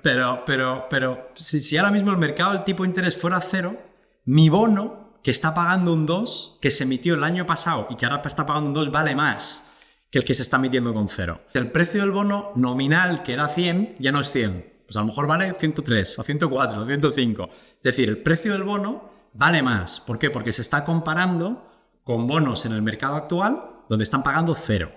¿Vale? Ahora vamos a hacerlo a la inversa para explicar lo que ocurrió en el 2022. En el corrido 22 lo que ocurrió es, hubo una inflación, que yo creo que no hace falta explicarle a nadie lo que ocurrió, ¿no? Una inflación horrible, ¿no? Aún me acuerdo del aceite de oliva. A mí el aceite de oliva me parece que en supermercado de toda la vida, de un litro, pues de pasar de 4 euros a 8, 9, 10 euros. O sea, me pareció yo creo que sí. Yo creo que la manera de explicar la inflación es así, ¿no? Algo vale 4 y algo vale 8, ¿no? Pues, ¿qué pasó? Que tuvieron los bancos centrales que subir tipo de interés de prácticamente estar incluso en Europa estamos en negativo, pero pasamos ni a nivel global en 0, ¿no? Pues pasamos a 5%. ¿Qué pasa? Que ese bono que yo tenía, me lo invento, ¿no? A 2 euros al 2%, pues de repente era al 5%, ¿no? Entonces mi bono vale mucho menos, porque el bono que se emite en el mercado era a 5%. Pero yo tengo un bono que se ha metido anteriormente al 2%. ¿Qué pasa? Si mi nominal era 100, se compensa como el cupón. Cuando tú emites bonos, el cupón está predeterminado. Es un poco como tu hipoteca. Se determina ese 2% y no cambia, ¿no? Pues ¿qué pasa? Que como mi bono paga un 2%, pero ahora mismo el mercado paga 5%, mi bono se tiene que ajustar vía precios, porque es la única manera que se puede ajustar. Entonces ya no vale 100, mi bono vale 95 o 90. Todos los bonos que estaban emitidos anteriormente, cuando suben los tipos de interés, bajan de precio. Hubo un descalabro de entre un 10 y un 20% a nivel global de caída de precios. ¿Por qué? Porque hubo una subida de tipo de interés muy, muy abultada. Fue histórica. ¿Por qué fue histórica? Fue histórica porque nunca hemos tenido tipos de intereses tan bajos. ¿Vale? Entonces, tú hablabas de precios elevados. Los bonos sí que tenían precios elevados y estaban absolutamente en máximos, con la diferencia de que las empresas pueden generar más ventas. Las empresas pueden generar más cosas y vender más. El bono no. Está fijado. Es una deuda. Es como tu hipoteca. Tu hipoteca, pues te emiten deuda y tú pagas. De hecho, el bono, para los que no entiendan lo que es un bono, es al revés. Imaginaros que alguien... Bueno, tú tienes tu hipoteca, sí, todo el mundo la entiende, ¿no? La hipoteca, pues te dan dinero, compras una casa y tú pagas todos los meses. Pues imagínate que tú eres el banco, ¿no? Que tú recibes un poco de dinero todos los meses, ¿vale? Y donde pues es a la inversa. Pensar que tú eres el banco por el lado de la hipoteca, ¿no? Sí. Eso es un bono, ¿no? ¿Y qué pasa? Que por eso te digo que los bonos en los próximos 10 años, después de haber tenido un descalabro tan grande en el 22, han pasado a tener unos precios mucho más razonables. Por ejemplo, en lo que va de año, la rentabilidad en bonos del Tesoro estadounidense llevamos un 4% en cartera y en bono corporativo estadounidense un 5%. En lo que va de año. No está nada mal. Son rentabilidades muy buenas que pueden ayudar en cartera y además con volatilidades o con caídas o volatilidades muy inferiores, ¿no? Yo creo que lo has explicado perfectamente. Muchas gracias, ¿eh? Era complicado, ¿no? Sí, no, es complicado. Y es un concepto que es lo que te digo, ¿no? La gente lo asocia a un depósito, ¿no? Sí, o lo asocia como un monetario, ¿no? Y son un término totalmente diferente. De hecho, hay multitud de tipos de bonos, evidentemente, que bueno, que no vamos a entrar en el detalle. Entonces, mira, has comentado mucho el tema de diversificar una cartera. Me gustaría hacer un ejercicio para ayudar a la gente a que pueda crear esa diversificación, con un poco a lo mejor porcentajes y tal. Yo he visto que tenéis una que se llama el Finicen con el plan para hijos, que me ha gustado. Entonces he visto que tiene como mucha diversificación y entonces la gran pregunta creo yo que sería ¿por qué no me indexo directamente al MSCI World o me indexo a un tipo de cartera como la que vosotros planteáis? Vale. Claro, el MSCI World para empezar solo tiene un tipo de activo. Tiene renta variable. Primer problema. Estás teniendo un activo en 100% renta variable. No todo el mundo, bueno, habrá de todo, ¿no? Pero no todo el mundo tiene un perfil de riesgo tan elevado para tener 100% renta variable. No todo el mundo, lo que estábamos hablando antes acerca de las dificultades que tiene el inversor para estar invertido, etcétera, etcétera. Yo creo que hay mucho inversor yo creo que es muy fácil decir que todo el mundo aceptamos caídas. No es lo mismo vivirlas. Sí. O sea, uno tiene que ver su cartera caer un 50% y poder dormir por las noches. ¿Por qué se mezclan distintos activos? ¿Por qué hay distintos perfiles en índices? Porque no todo el mundo puede tolerar la misma capacidad. Yo creo que uno tiene que invertir de manera en la que pueda ganar dinero, pero poder dormir por las noches. El MSCI World, para empezar, tiene un 100% renta variable. ¿Todo el mundo en España debería tener un 100% renta variable? Yo creo que no. Yo creo que hay mucho tipo de perfiles. Gente joven a lo mejor se atreven, o a lo mejor con una parte de tu patrimonio sí, ¿vale? Entonces, primer problema, solo una clase de activo, ¿no? Segundo, tiene mucho en Estados Unidos. Si ya estábamos hablando antes que quizás el SP500, yo creo que lo has mencionado de esa manera, tiene una exposición elevada a empresas tecnológicas, pues el problema que tienes con el MSCI World es que tiene un gran porcentaje invertido en Estados Unidos. Es decir, depende en qué momento cojas, pero ha llegado a estar en torno al 70%, está en torno al 70%. Es decir, estás realmente apostando un mercado. Estás apostando que Estados Unidos lo va a hacer bien. Antes del .com, Estados Unidos tuvo un 60%. Llegó el .com y tuvo 8 años de caídas consecutivas hasta llegar al 40 y poco por ciento. Entonces pasamos de un market cap global, ¿no?, del 60 y poco por ciento a un 40%, un 20% de caída de market cap. Eso ocurrió en el .com, no ocurrió hace 100 años, ocurrió en el 2000, ¿no? 2000 a 2007, 8 años, ambas fechas incluidas, ¿no? Claro, pensar, oye, yo no sé qué es lo que va a ocurrir, pero yo creo que uno tiene que diversificarse. Entonces yo creo que el MSCI World tiene un nombre que la gente cree que está muy diversificada, pero no lo está tanto. Porque tiene una gran apuesta a Estados Unidos. Está cogiendo de su parte por un 70% un mercado. Es verdad que Estados Unidos es el mejor mercado, no nos olvidemos. Y una mayor innovación, yo creo que son más capitalistas, yo creo que tienen más, crean más empresas, más innovadores en general, ¿no? Y además, pues es evidente, ¿no?, lo que es Estados Unidos en comparación con el resto del mundo, donde quizás va más despacio, ¿no? Pero de ahí a decir que un 70%, que realmente se está haciendo una apuesta bastante fuerte, ¿no? Entonces, ¿qué decía? 1, solo renta variable. 2, estás solo en un mercado único. Y 3, hay muchísimos mercados que no tienes. No tienes Europa, no tienes mercados emergentes, no tienes otras clases de activos, no tienes renta fija, no tienes oro, no tienes... O sea, estás solo diciendo que una cosa va a hacer bien.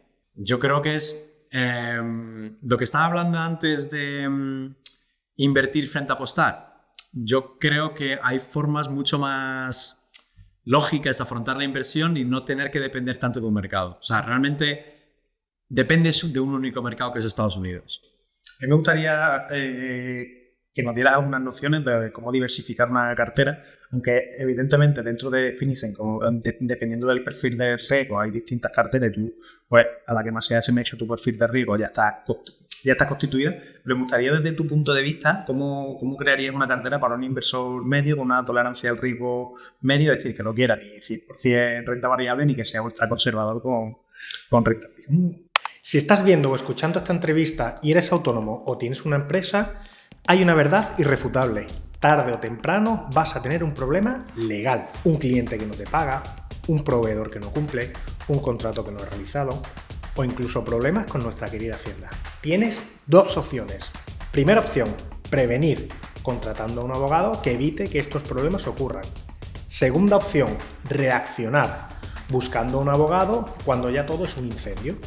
Ese es mi trabajo. Cada día protejo a emprendedores, autónomos, startups, solucionando los problemas y sobre todo evitando que estos ocurran, para que tú te centres en lo que más importa, que es hacer crecer tu negocio. Si quieres saber cómo puedo ayudarte, entra en raulflorido.com, escanea el QR que aparece en pantalla o accede a través del enlace que aparece en la descripción. Y ahora, sigamos con el episodio. Vale, yo miraría a Finite a saber lo que está haciendo. Para empezar. Pero yo me atrevería a decir que el mix, ¿vale? Vamos a ponernos un poco académicos, ¿no? Sí. ¿Qué te enseñarían? Pues yo creo que primero el mix entre renta variable y renta fija, saber cuál es el mix adecuado, saber que la renta variable hay mucho, también tienes mayor potencial, pero la renta fija te protege y tiene una menor rentabilidad. O sea, pon que la renta fija pues te puede dar en torno a... Bueno, de hecho, en nuestra cartera ahora mismo la rentabilidad de vencimiento está en torno al 3,5, ¿vale? Entonces, que a nivel global esa es un poco la métrica que uno debería tener. O sea, llámalo 3-4% renta fija, llámalo entre un 5 y un 8% la rentabilidad de renta variable. O sea, es un mix. Sí.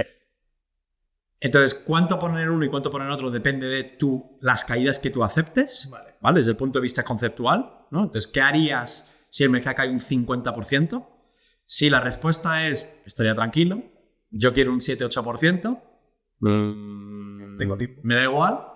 Bueno, pues a lo mejor tienes que hacer mucho más renta variable. Si por el contrario es, no, necesito protección, me parece, puede haber que haya distintos ciclos donde a lo mejor la renta variable no haga bien, cosa que no se habla demasiado en el mercado. Puede haber años donde la renta fija haga mejor. Es verdad que, vuelvo a repetir, como nos fijamos en el pasado reciente, nos cuesta verlo, ¿vale?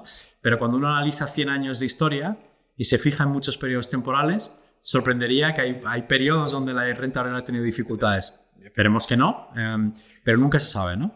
Ese es el mix, esas son un poco las cuestiones que uno tiene que plantearse, ¿vale? ¿Cuánto es renta variable y cuánto es renta fija, ¿no? Si te dijeron 80-20, 80 variable, 20 fija. Eso es nuestra cartera 5. Vale. ¿Vale? Eso es más o menos nuestra cartera 5. ¿Vale? Es un perfil donde tiene un poco de protección, no mucha. También uno tiene que actuar de manera correcta. Cuando llegue el momento en el batacazo, uno debería rebalancear.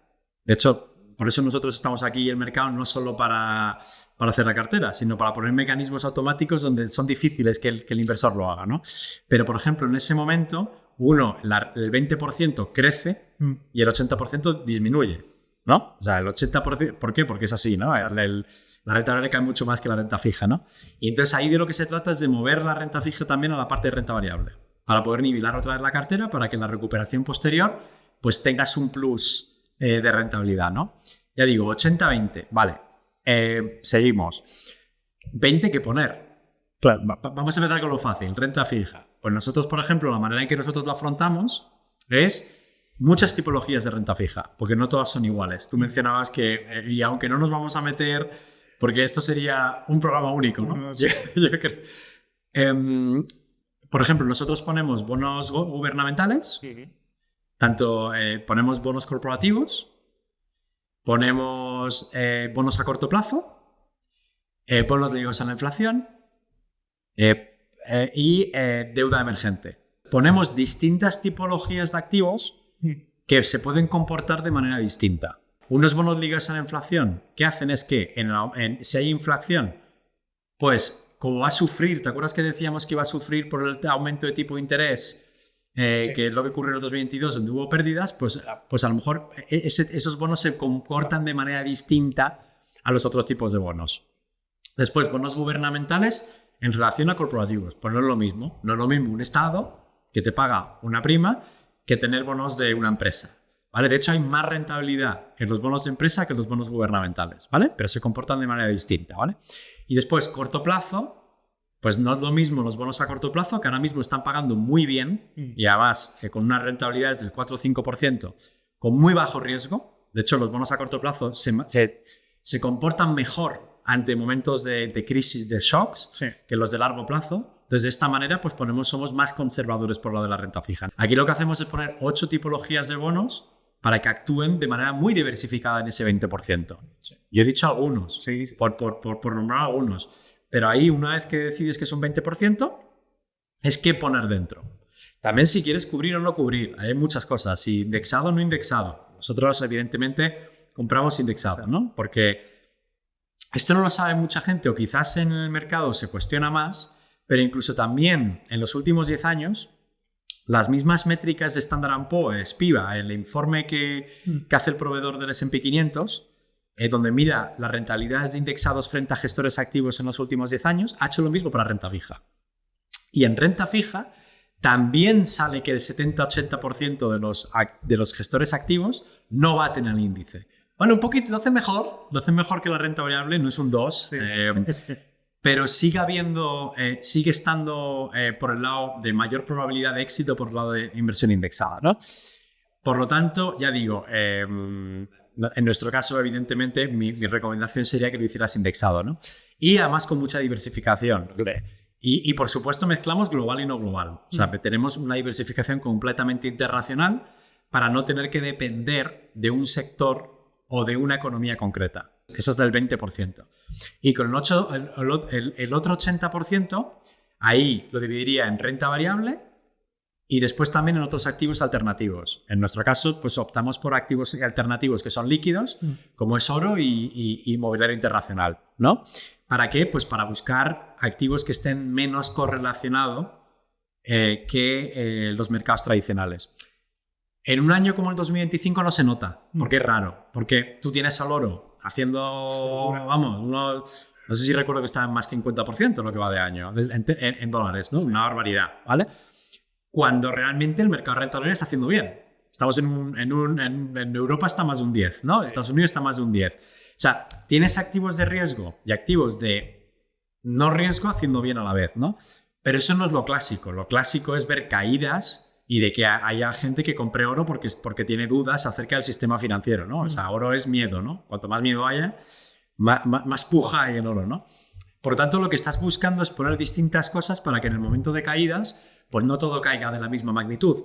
Es difícil que vayas a encontrar cosas que no caigan. O sea, no existe. O sea, si no, a lo mejor tendrías que estar en efectivo, ¿vale?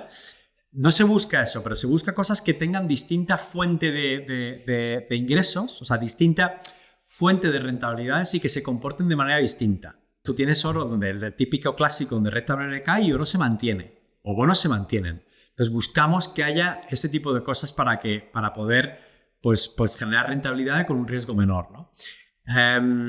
¿Qué mercados compraríamos en renta variable? Nosotros compramos todo el mundo. Nosotros compramos Estados Unidos como mejor mercado. Sí. Ponemos un mayor peso a Estados Unidos que los demás mercados. El segundo mercado más importante es Europa. El tercero es emergentes. Y el cuarto para nosotros es Japón y Pacífico. Nosotros entendemos que uno tiene que invertir en todo el mundo. Nosotros invertimos en todo el mundo, en toda la capitalización bursátil, el 80-90% de la capitalización bursátil. Es raro que haya una empresa que haga muy bien que no esté en cartera, de manera indirecta por el índice, ¿no? Por lo tanto, todo el mercado de renta variable internacional. ¿Por qué? Porque queremos capturar la renta variable internacional sin tener que apostar. Entonces yo apuesto con que la renta variable internacional, que para mí no es apostar, pero lo digo para que la gente me entienda, ¿no? Que yo apuesto con que la renta variable internacional va a hacer bien en los próximos 10, 15, 20 años. No sé qué es lo que va a hacer bien. Por lo tanto, tengo un poco de todos los mercados, ¿vale? Y por último, también tenemos una exposición a renta variable de pequeña capitalización bursátil, porque cuando uno invierte a través de fondos indexados que replican índices bursátiles, tiende a estar invertido en la parte de arriba. O sea, tú inviertes en las empresas más grandes. ¿Qué pasa? que no estás invirtiendo en los Tesla, en los Google del mañana, ¿no? Claro. Estamos hablando de aquellas empresas que hagan inteligencia artificial, que de hecho no hemos hablado de esto, pero hay cientos y cientos y cientos de empresas que están creándose todos los días, que ya veremos a ver cuáles son las que perduran en los próximos años. También vamos a tener esas posiciones, esas empresas, cuando empiecen a tener un tamaño razonable. Decimos pequeñas, pero no son tan pequeñas, porque a nivel global tienen que ser empresas, si no recuerdo mal, son empresas que tienen un mínimo o una mediana de alrededor de 5.000 millones de capitalización bursátil. O sea, no nos imaginemos a dos personas con un ordenador, ¿no? Eso es, ¿no? Claro, pero sí, y eso es precisa, y entonces, pues bueno, pues, y eso quizás también sea otro que quizás no lo he mencionado antes, pero quizás es verdad que tú preguntas que me mojara un poco acerca de lo que iba a hacer bien. Pequeña capitalización pudiera hacer mejor que capitalización bursátil grande. Si algo ha tenido un efecto que ha tenido en los bajos tipos de interés es que nos hemos enfocado mucho en alto crecimiento, en empresa grande con alto crecimiento, enfocada en las 7 empresas más grandes, ¿no? Pero quién sabe, a lo mejor en el futuro el crecimiento viene de empresas pequeñas, ¿no? Claro. Entonces ahí también tenemos una posición bastante interesante en renta variable, ¿no?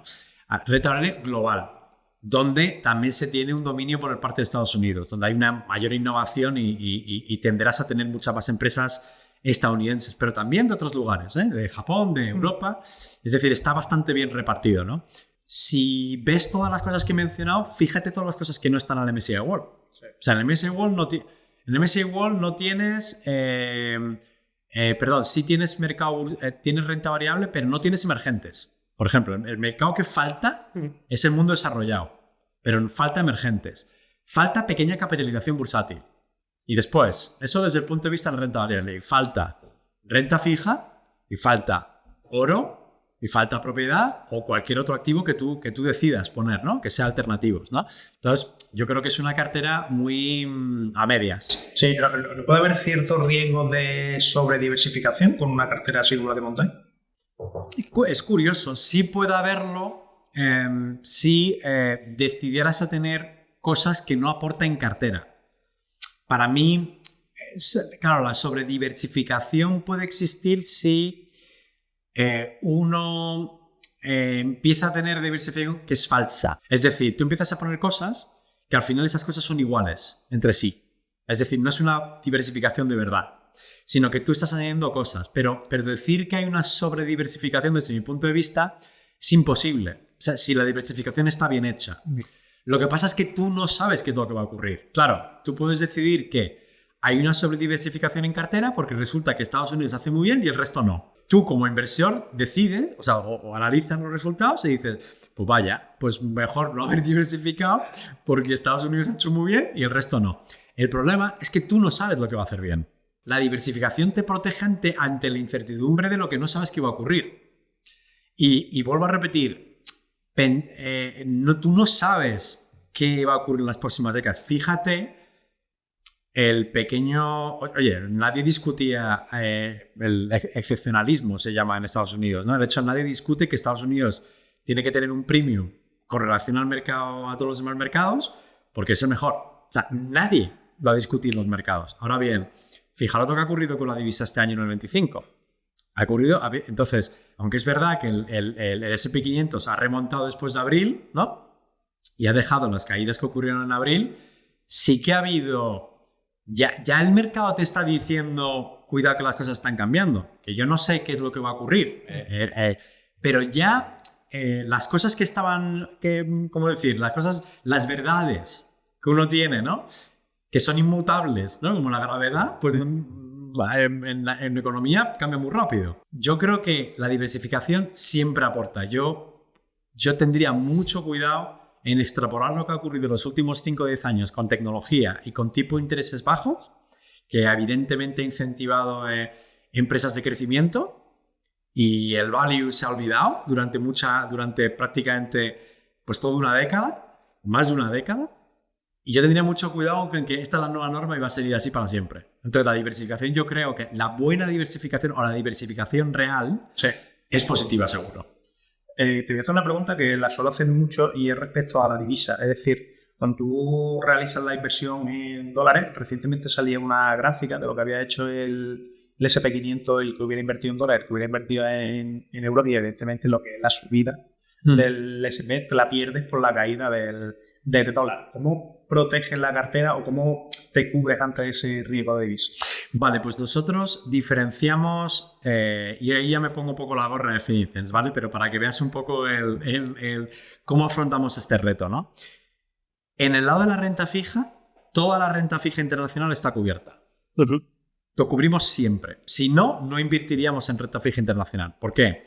Porque tú puedes tener una rentabilidad de un 3, un 4, un 5%, venirte una divisa de un menos 10 y tu 5 se transforma en menos 5.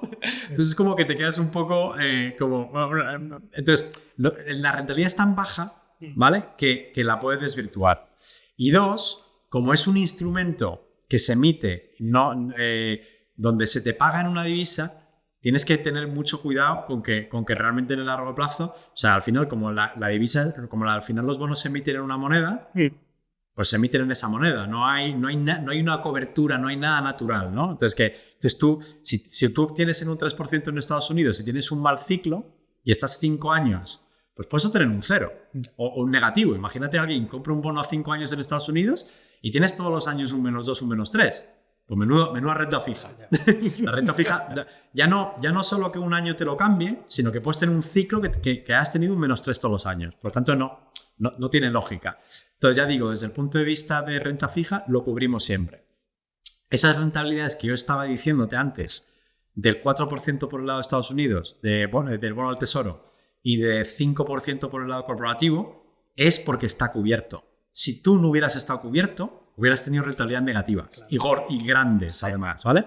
Entonces ya digo que eso es fundamental hacerlo de esa manera. Cuando decía acerca de ese asset allocation del 20-80, cuidado, esas cosas también hay que pensarlas. No solo si quieres gestión activa o pasiva, si quieres estar cubierto o no cubierto. Por el lado de renta fija, como es un instrumento pasivo, donde hay un cupón, se establecen los términos de la deuda, se establecen al inicio, pues quieres cubrirlo, porque si alguien te dice un 2%, pues quieres razonablemente cubrirte que ese sea ese 2%. Renta variable no ocurre lo mismo. En renta variable, tú tienes, imagínate Inditex, una empresa española. ¿Dónde vende? Pues te darás cuenta de que muchos de sus ingresos no solo provienen de Europa, en euros, sino provienen de muchas divisas. Solo hay que viajar un poco para darse cuenta que de repente te encuentras una tienda de Zara en, no sé, en un país asiático, en un país muy lejano, ¿no? O en Australia, te encuentras uno de repente en Sydney, en lo que es el aeropuerto, ¿no? Entonces ahí te das cuenta que las empresas son muy internacionales y a pesar de que están, digamos, domiciliadas en un país y además pues, se compran a través de una bolsa específica, las empresas hoy en día son completamente globales y completamente internacionales, ¿no? Por lo tanto, tienen una cobertura natural. Tienen una cobertura natural porque están recibiendo ingresos en distinta divisa, ¿vale?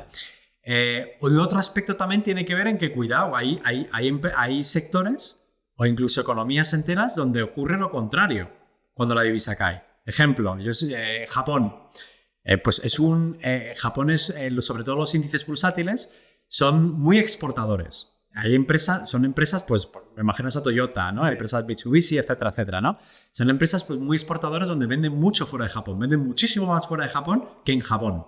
Entonces, cuando la divisa cae o sube, se pueden hacer mejor, pueden poder vender más al resto del mundo de manera más barata. Por lo tanto, es positivo para la acción de la empresa. Entonces, una bajada del yen puede ser positivo para la acción del yen, o en este caso para lo que es el índice bursátil japonés, ¿no? Por lo tanto, nosotros vemos muy difícil el tener una cobertura para la renta variable porque nos parece que tienes que tener una visión muy cortoplacista de lo que va a hacer una divisa en concreto. En el muy, muy largo plazo, las divisas, si ya es difícil proyectar qué es lo que va a ocurrir a 6, 12, 18 meses en el mercado bursátil, tú di lo que va a ocurrir en el SP500 en todos los eneros. A ver si aciertas. Yo creo que no va a acertar nadie. Pues en divisa, peor aún. En divisa es muy difícil. O sea, si hablas con analistas que llevan FX, que llevan divisa, es una lotería. Y también los ciclos de los desequilibrios son más alargados, ¿no? Es decir, que los mercados pueden estar en desequilibrio durante más tiempo. Eso es lo que se entiende por la teoría clásica, ¿no? Que se cree que puede haber un desequilibrio durante más tiempo por el lado de la divisa, ¿no? Pero en el muy, muy largo plazo, pues oye, va a haber años que mejores y años peores. Es verdad que este año está siendo negativo. Lo hemos hablado, ¿no? En 12-13%, depende de qué día mires, de caídas. Eso quiere decir que el S&P 500, que a pesar de que está en positivo este año en un 15 a un americano, en un europeo está prácticamente dando nada. Mientras que si lo comparamos, a un 1 o un 2% está haciendo, sino un 0. Cuando lo comparas con la renta europea, que está en un más 10. O sea, este año en concreto, la renta europea está haciendo más 10 frente a Estados Unidos para un europeo que no haya cubierto. Pero claro, el año pasado, nadie ha hablado de esta cuestión el año pasado. En el 24 fue a favor del europeo. No me acuerdo el número, pero llámalo entre un 5 y un 10% de rentabilidad positiva. Y si nos fijamos en otros años, pues que también, si no recuerdo mal, el 22 también fue positivo para la renta variable, para el inversor europeo que no hubiera cubierto.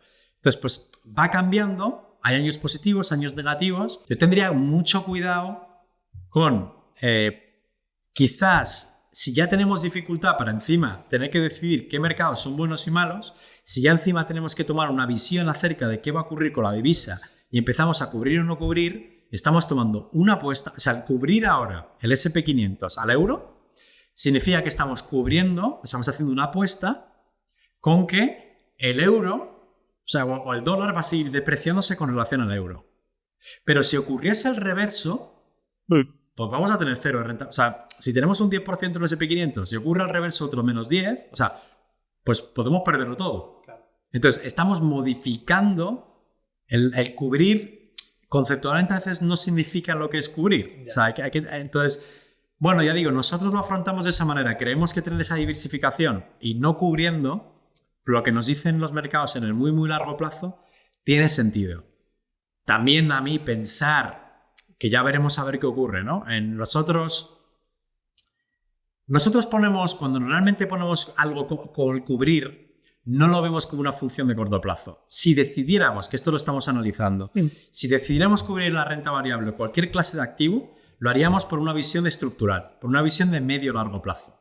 Y lo veríamos con un caso de poder controlar el nivel de riesgo. Por ejemplo, algo que no he dicho, en el caso de la renta fija, cuando uno cubre, no solo la rentabilidad es bastante parecida en el largo plazo, a 10 o 15, 20 años, sino que eres capaz de reducir el riesgo en un 60%. O sea, menos de la mitad. Cubrir no solo te garantiza pegarte a lo que es la rentabilidad de la moneda local, del bono local, ¿no? Emitido en moneda local, sino que también te reduces un 50% del riesgo. En el caso de la renta variable no es así. Estás cogiendo un activo y lo estás creando otra cosa. Estás creando un S&P 500 en dólares para un europeo. Y otra cosa que no hemos hablado es el coste. Cubrir tiene un coste. En general, cuanto mayor sea el tipo de interés o el diferencial de tipo de interés entre una moneda y otra, en general, hablo muy en términos generales porque depende también en las condiciones de mercado, ¿vale? Que pueden variar ese coste. Pero cuanto mayor sea el diferencial de tipo de intereses y de inflación entre economías, en general es mayor es el coste de cobertura. O sea, la cobertura tiene un coste. Claro, ya no tan solo estás modificando el activo y cuidado porque vas a empezar a añadir otro elemento de riesgo, como es la divisa, porque vas a apostar que la divisa va a ir hacia un lado, sino que además tiene un coste. Pero es algo vivo. Estados Unidos, o estar invertido en dólares en las últimas 2 décadas, ha sido muy positivo para sobre todo en momentos de shocks, porque en momentos de shocks el inversor americano, que es donde está el capital financiero global, ha tendido a repatriar capital. Entonces ha tendido a vender activos internacionales y a comprar activos nacionales, ¿vale? Entonces ha tendido el dólar ha subido. Realmente tener dólares en shocks grandes ha tendido a ser positivo. Entonces veremos qué es lo que ocurre, ¿no? Pero desde el punto de vista estadístico a largo plazo, sí que ha servido de manera positiva. Pero en tal caso es algo que estamos analizando. De luego, lo que ha ocurrido con el dólar este año, en la magnitud que ha ocurrido, pues ha tomado a todos un poco por sorpresa. Pero yo creo que decir ahora mismo que Estados Unidos es un paria a nivel internacional y que no nos podemos fiar como partner, No lo sé. Yo creo que es precipitado. Viendo la caída de la divisa y todo lo que es la caída de la moneda fiat, me vienen a la cabeza otro tipo de activos y no sé qué pensarás de ellos. Te voy a preguntar y a ver qué me dices. Por ejemplo, Bitcoin y criptoactivos, ¿qué pensáis? Bueno, ha sido muchos de nuestros inversores nos preguntan acerca de ello, pues para dar nuestra opinión, ¿no? Es un activo que cada vez se está afianzando más, eso no cabe duda. Ya se están haciendo políticas, ya tenemos regulación en Europa. No sabemos muy bien lo que es, o cuesta difícil decir qué es, pero ya tenemos una regulación acerca de ello. Eso te dice mucho acerca de los europeos, ¿no? Nos gusta regularlo todo. Hay gente, yo creo que el mundo está, o sea, es decir, cada vez es más común, cada vez estamos más familiarizados con una clase, con independencia de que no estamos seguros si es una clase de activo o no lo es. Yo creo que mi resumen al final es, hay mucha gente muy inteligente que está a favor de ello. Sí. Hay mucha gente inteligente en el mundo que no está a favor de ello. Cada vez es más común y cada vez es más natural. A mí cada vez se hace más difícil no tenerlo en cuenta. Es verdad que desde el punto de vista de incluirlo en cartera es más complejo porque el track record es bastante limitado. Tú puedes tener eventos de volatilidad muy elevados. Entonces nos parece bastante más complejo a la hora de introducirlo en cartera por una cuestión de que nosotros al final tenemos un elemento fiduciario con nuestros inversores muy grande. O sea, nosotros pensamos como si estuvieran invirtiendo. O sea, primero el capital está, evidentemente nosotros tenemos el famoso skin in the game, ¿no? Donde, oye, al final nuestro patrimonio está ahí, el de nuestros familiares, el de toda la comunidad, ¿no? Entonces, el elemento fiduciario es muy importante porque no introducimos cosas para ver qué pasan, para ver si eso ocurre o no. Pero yo tampoco me atrevería a descartar el hecho de que fuera el futuro. Yo creo que es precipitado ponerlo en cartera porque desconocemos qué valor, cómo valorarlo, qué función tiene en la sociedad. Uno no sabe ya qué etiqueta ponerle y si el mercado en general no sabe cómo hacerlo, nosotros menos porque no somos especialistas en ello. Pero entonces por eso se hace difícil ponerlo en cartera, pero que a ese me hace más difícil no tenerlo en cuenta como algo, porque no sabemos qué es lo que va a ocurrir, ¿no? Entonces yo creo que estamos a expectativa, pero lo que sí está claro es que lo estamos valorando, lo estamos analizando, estamos haciendo cada vez más análisis y viendo si podemos añadirlo en nuestra propuesta. Bien. Antes hemos hablado del oro y me gustaría entrar un poco en el detalle, porque viendo lo que está ocurriendo recientemente con esa subida, hay muchos analistas, ¿no? Como que están pensando o están deduciendo de que lo que es el concepto oro se está desvirtualizando de lo que era, ¿no? Era un activo de protección, era un activo, pues, donde decías tú antes, ¿no? Cuando hay miedo, pues, oro. Entonces, parece ser, ¿no? que eso ha cambiado, o las reglas del juego han cambiado. Algunos lo achacan, ¿no? A todo el tema del embargo de Rusia cuando ocurrió el tema de Ucrania, ¿no? Como diciendo que el sistema financiero, si hay una potestad que te puede bloquear cuentas o puede bloquear un estado simplemente dándole al botón de apagar, pues se buscan esas alternativas, ¿no? O incluso, ¿no? China, que se ve que está comprando oro a diestro y siniestro. ¿Qué pensáis del oro? ¿Volveremos al patrón oro? Sí, o sea, nosotros, volver al patrón, yo creo que absolutamente no, porque yo creo que con toda la cantidad de circulación que hay, yo creo que no hay suficiente oro para respaldar todo lo que es el dinero en general, ¿no? Bueno, nosotros lo tenemos en cartera. Es verdad que no lo tenemos en cartera de fondos, porque no tenemos la posibilidad, no existe un fondo indexado que invierta en oro, pero sí lo tenemos para todos los productos donde los podemos poner, donde no haya un impacto fiscal para nuestros clientes y donde sí podemos queremos que una asignación de activos razonable es un 5%. Sí que es verdad que históricamente oro ha tenido en ciertos periodos ha hecho rentabilidad cuando los otros mercados no lo han hecho. Típico ejemplo que estamos hablando de rentabilidad europea acá y pues oro tiene evidentemente hace rentabilidad, pero yo sí que creo que tiene una función de funcionar como una clase de activo alternativo de cuando existe esa duda de quizás de las divisas o de deuda. Es decir, es verdad que no está actuando de la misma manera porque no es un shock, no ha actuado como que ha venido un shock, un riesgo desconocido, como sí ocurrió en la crisis financiera, donde evidentemente pues oro subió, o donde fue en el donde oro subió, ¿no? Fue algo específico, un shock, en el momento en el que algo baja y algo sube mucho, ¿no? Sí. Pero sí que es verdad que se aprecia donde sí que está funcionando como al final como un alternativo, que es lo que creo que es, ¿no? Está funcionando como un alternativo al dólar. Es decir, al final, pues como tú mencionabas a China, pues quizás China, que no quiere tener tantas, que llegó a tener 3 o 4 trillones de activos del tesoro, ¿eh? Se dice pronto, de deuda estadounidense, pues ya lo ha ido bajando durante los últimos años a ritmos. Entonces, también, pues, oye, tiene que tener otro tipo de activos. También es verdad que hay mucho mercado emergente, que ya no es China, sino otro tipo de mercado emergente, que también utilizan oro como manera de riqueza. Lo que pasa es que creo que no están realmente donde está viniendo el dinero es vía ETF, vía mercado financiero. Y también donde a lo mejor puede haber cuestionamiento de la deuda a nivel global. Pues oye, yo no sé si has escuchado que pues, se habla mucho de que si la deuda pues está disparando, donde quizás a lo mejor también funcione, pues oro puede funcionar como un alternativo a lo que es pues la renta fija, lo que es la deuda, ¿no? Entonces yo creo que es saludable el que el mercado es mercado porque distinta gente tiene distintas opiniones. O sea, a mí me parece bastante sano. Es verdad que al final todo tiene que ceder, ¿no? No puede ser, no puede ser todo... O sea, todo no puede subir al mismo tiempo. O sea, una cosa de protección y una cosa de riesgo no puede subir al mismo tiempo. Y es verdad que hay desequilibrios, y existen desequilibrios. Pero puede también...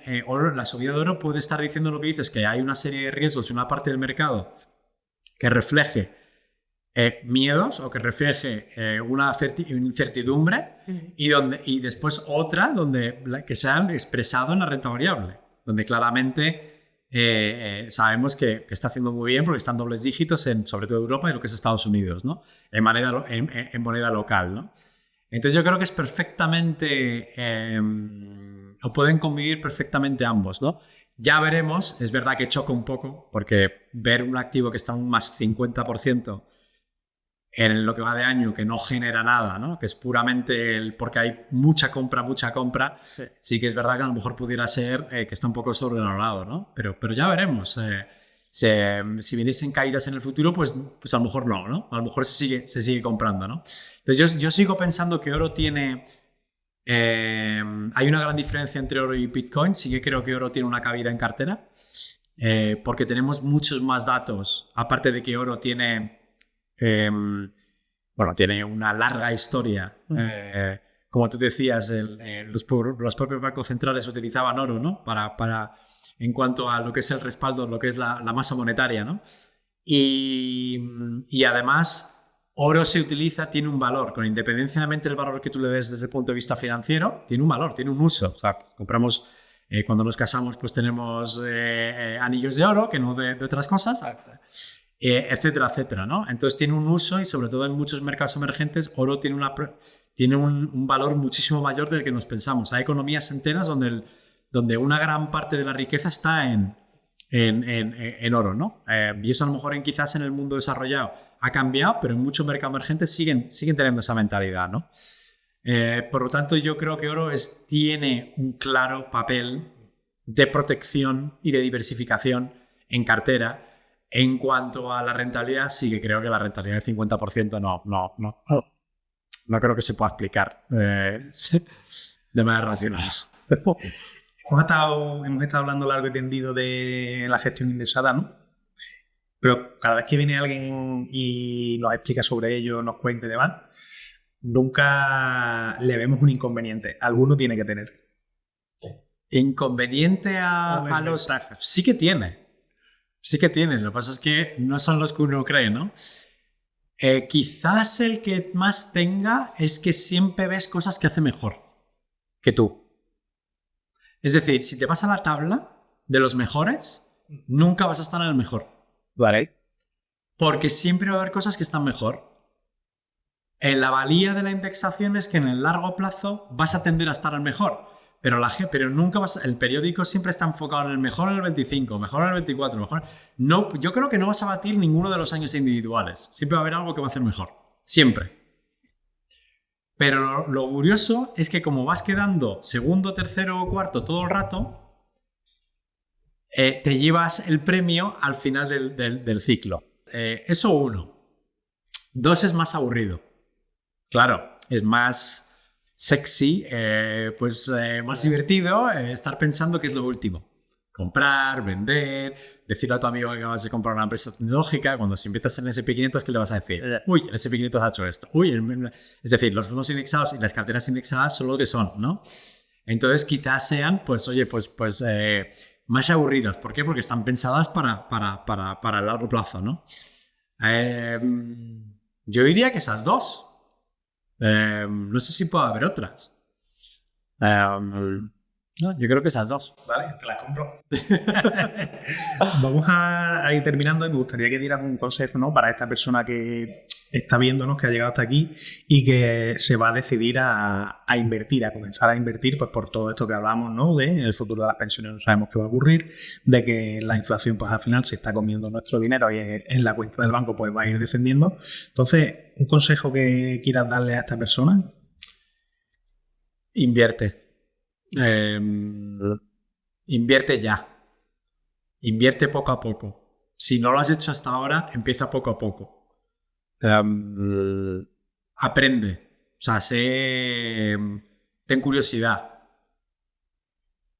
Que la curiosidad no se transforme en tú tener que hacerlo tú mismo y hacerlo todo por ti. No hace falta. Si te quieres hacer un máster en finanzas, háztelo. Si no, no te preocupes. Puedes seguir invirtiendo también. Sofisticación y complejidad no es igual a mayor rentabilidad. Cuidado, no cosas que no entiendes y cosas complejas se tienen que dar mayor rentabilidad. No te fíes de las cosas demasiado buenas. No te enfoques en lo que ha hecho bien en los últimos 1 año, 2 años. No lo tiene por qué hacer bien en el futuro. La diversificación yo creo que en el muy muy largo plazo te va a ayudar. A lo mejor no te ayuda en los primeros años, porque siempre va a haber algo que hace mejor que tú. Pero yo creo que sí que te va a ayudar en el medio largo plazo. Mira la indexación, pero también mira gestores activos si es lo que quieres. Yo no digo que tenga que ser una cosa u otra, pero como pilar esencial, la indexación tiene sentido, porque tiene bajos costes y puedes capturar la rentabilidad del mercado. Después, si quieres tener otras cosas, tenlas. No te enfoques en que... Yo sé que el mundo siempre funciona en negro y blanco y ya está. Yo creo que a veces nos apetece comer una cosa, a veces otra. O sea, como es un plan a largo plazo, yo creo que ten la mayor parte de una cosa y después ten otras estrategias si es que eso es lo que quieres. Pero no tienes por qué hacerlo así. Puedes tenerlo todo en uno. Pero no hagas apuestas. Apuestas con menos dinero, ¿vale? Principal. Y si tienes dudas, siempre poco a poco. Nunca grande. Y siempre y vete aprendiendo con un poco de dinero y viendo a ver lo que ocurre. Pues nada, hasta aquí hemos llegado. Te agradezco muchísimo la charla que hemos tenido y de verdad, gracias por venir. Un placer.